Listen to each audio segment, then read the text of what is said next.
कर्मकांड वाली पूजा, लोक साधारण पूजा, और 1 घंटे अगर आपने सुमिरन कर लिया श्वास के द्वारा तो वो हवाई जहाज के द्वारा यात्रा है, ये पैदल चलने के समान है।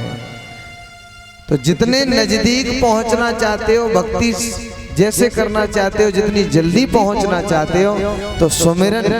और वो भी भगवान ने शर्त लगा दी। कौन सी शर्त लगा दी?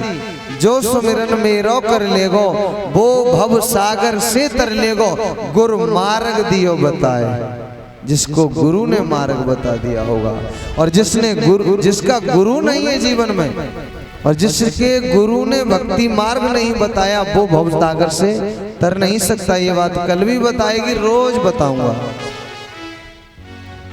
मैं अपने जीवन को सच में देखता हूँ, अपने बचपन को और तब को और अब को इतना अंतर देखता हूँ अपने अंदर। ये गुरुदेव की कृपा है, मेरे सदगुरु की कृपा है।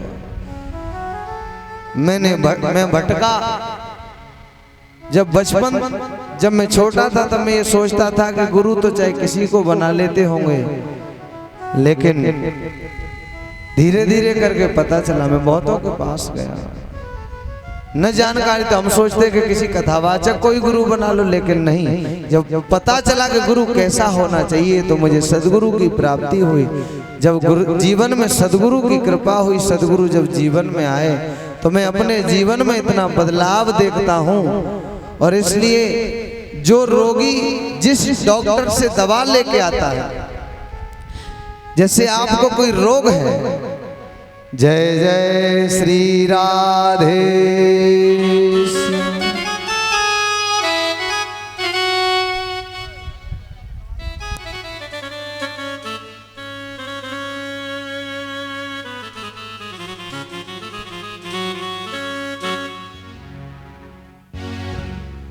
हाँ बात न करें कृपया करके थोड़ा। जय जय श्री राधे।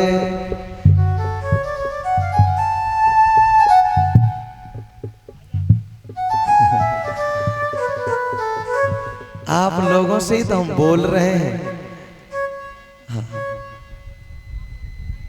ध्यान से समझना, बड़ी अच्छी बात है।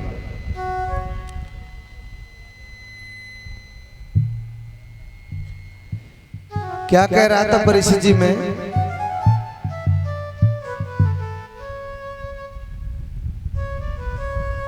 हाँ, अब समझना बेटियों, बेटियों थोड़ा इधर ध्यान दो। बड़ी अच्छी बात है, समझो, ये जीवन में काम आएगी और आपको लाभ मिलेगा।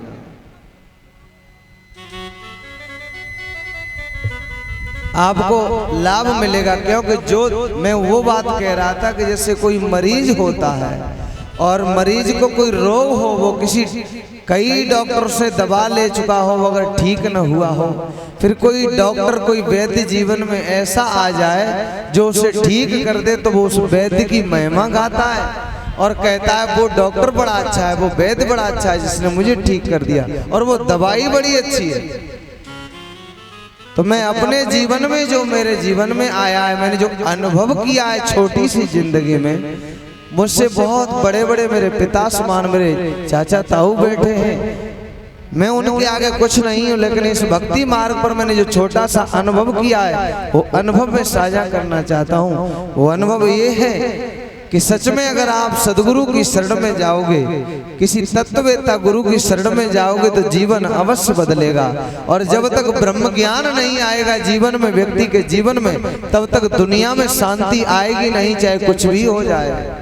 जब तक व्यक्ति के जीवन में ब्रह्म ज्ञान नहीं आएगा, तब तक कुछ भी होने वाला नहीं है। क्योंकि ये भागवत की कथा, रामचरितमानस की कथाएं कितनी हो रही हैं, लेकिन ब्रह्म ज्ञान नहीं है, ब्रह्म ज्ञान। और एक ब्रह्म ज्ञान के बिना ही सब व्यर्थ जा रहा है, कोई बदलाव नहीं आ रहा है। जब तक ब्रह्म ज्ञान नहीं मिलेगा तब तक बदलाव नहीं आएगा। इसलिए पूर्ण सदगुरु की शरण में जाना होगा और सदगुरु की शरण में जाकर के ही हम भक्ति को कर पाएंगे। इसलिए खोज करो ऐसे तत्ववेत्ता संत की जो आपको आपके घट में ही ईश्वर का दर्शन करा दे, तब भक्ति शुरुआत होगी। जय जय श्री राधे श्याम। सुखदेव जी कहते हैं परीक्षित, इंद्र की सभा में नाच गाना हो रहा था। कथा के प्रसंग में चलते हैं। इंद्र की सभा में नाच गाना हो रहा था। गुरु बृहस्पति पहुंच जाते हैं, लेकिन इंद्र ने गुरु बृहस्पति को अनदेखा कर दिया। गुरु बृहस्पति को इंद्र ने अनदेखा कर दिया,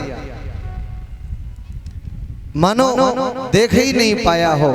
गुरु बृहस्पति बहुत देर तक खड़े रहे, लेकिन अंत में गुरु बृहस्पति लौट आए, वहां से रूठ करके चले गए। और जब नाच गाना बंद हो गया तब इंद्र ने देखा कि अरे गुरुजी कहाँ चले गए, गुरुजी दिखाई नहीं दिए। अब गुरु को मनाने के लिए चले, ढूंढने चले, लेकिन गुरु घर पर नहीं मिले बृहस्पति जी। इधर देवताओं के स्वर्ग पर और दानवों ने हमला कर दिया, दानवों ने धावा बोल दिया। तो देवता घबरा गए और स्वर्ग छोड़ करके देवता भाग गए दानवों के डर से। उसी समय वो भगवान विष्णु की शरण में जाते हैं और भगवान विष्णु कहते हैं, देवताओं इस समय दानवों के ऊपर उनके गुरु शुक्राचार्य की कृपा है और तुम्हारे गुरु तुमसे रूठ गए हैं। और यहाँ भगवान ये बात अपने मुख से श्री विष्णु जी अपने मुख से ये बात कह रहे हैं, देवताओं जिस पर गुरु की कृपा हो, एक बार को युद्ध में अगर मैं भी उससे युद्ध करूं और उस पर गुरु की कृपा हो तो मैं भी उससे जीत नहीं सकता। बहुत बड़ी बात कही भगवान ने। एक बार को जिस पर अपने गुरु की कृपा हो और मैं स्वयं युद्ध में उससे सामना करूं तो एक बार को मैं भी उससे परास्त हो जाऊंगा, जिस पर अपने गुरु की कृपा है। तुम्हारे गुरु रूठ गए हैं और दानवों के गुरु जो शुक्राचार्य हैं, शुक्राचार्य की इस समय दानवों के ऊपर कृपा है। इसलिए तुम इस समय और कोई काम उपाय नहीं है, एक ही उपाय है, जाओ और जाकर के त्वष्टा के पुत्र विश्वरूप को अपना गुरु बना लो। त्वष्टा के पुत्र विश्वरूप को अपना गुरु बना लो। और वो गए और उन्होंने गुरु बनाया उन्हें। पहले तो वो मना कर रहे थे, लेकिन फिर उन्होंने स्वीकार कर लिया और उन्होंने कहा ठीक है मैं स्वीकार करता हूं। और उन्होंने नारायण कवच का उपदेश दिया, देवताओं को नारायण कवच का उपदेश किया। लेकिन वो छुपे छुपे आहुति जो थी त्वष्टा, इनकी बहन, इनकी जो माता थी रचना, ये दानवों की बहन थी रचना, त्वष्टा की पत्नी, और ये विश्वरूप की माँ थी। तो इस प्रकार वो दानव जो थे वो मामा लगते थे विश्वरूप के। इस नाते से वो छुपे छुपे आहुति दानवों को दे रहे थे। इंद्र को पता चला और इंद्र ने आज विश्वरूप के 3 सिर थे, विश्वरूप के सिर काट दिए। हेलो इधर से नहीं आ रही, इधर से वापसी नहीं आ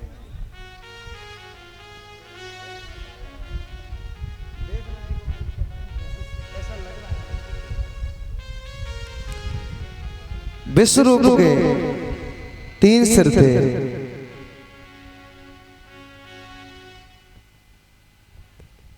और सिर काट दिए। एक से पपीहा, तीतर और गौरैया बन करके उड़ गया। त्वष्टा ने यज्ञ किया कि मैं अपने पुत्र का बदला लूंगा और उस यज्ञ में ऐसा बेटा होना चाहिए जो इंद्र को मार दे।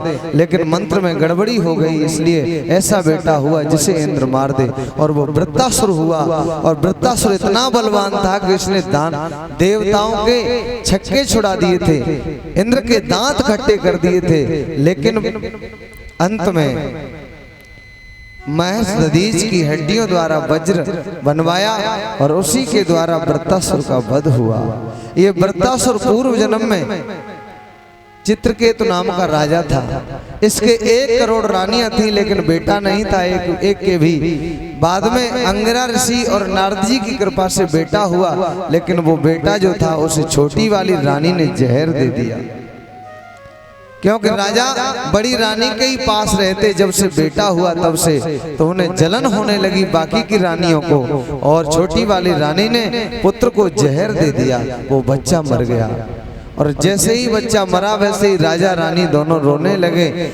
नारद जी आ गए, अंगिरा ऋषि आ गए, उन्होंने कहा क्यों रोते हो? कहा बेटा मर गया। कहा हमने पहले ही कहा था बेटा सुख भी देगा और दुख भी देगा, इसलिए अब कोई उपाय नहीं है। कहा नहीं मैं मर जाऊंगा अगर बेटा नहीं मिला मुझे तो। ठीक है तुम्हारा बेटा तुम्हें पहचान ले तो हम मिलवाए देते हैं। और अंगिरा ऋषि और नारद जी की कृपा से वो बेटा जीवित हो गया। लेकिन राजा जैसे ही उसके पास जाने लगे तो उसी समय उसने कहा है बेटा ने। कहा नहीं नहीं, कौन हो आप? का पिताजी हूँ तुम्हारा। किस जन्म के पिता हो तुम मेरे? अनेकों जन्म हो चुके हैं, किसी जन्म में तुम मेरे पिताजी बने, किसी जन्म में मैं तुम्हारा पिताजी बना। ये तो जन्म जन्म के नाते हैं, जब तक जीते हैं तब तक नाता है। मेरी माताओं बहनों, जब जीव यहाँ से शरीर पूरा करके जाता है, छोड़ करके जाता है, तो जब आत्मा अगर पिता पुत्र कहीं एक्सीडेंट में या किसी कारण वो साथ में मर जाते हैं तो दोनों बगल में चल रहे होते हैं, पर किसी से किसी को कोई वास्ता नहीं होता, कोई मतलब नहीं होता, कोई रिश्ता नहीं होता। ये सब यहीं तक का है। फिर तो अपनी अपनी पड़ती है, इतनी घुटन होती है, घुटन। और ये मैंने एक बार महसूस की है ये बात कि एक गोली, एक दवा जो थी मुझे रिएक्शन कर गई, तो थोड़ा ज्यादा परेशानी हुई, तो मैं घर से यहाँ कृपाली डॉक्टर की दुकान पर आया, तो रात में लेटा तो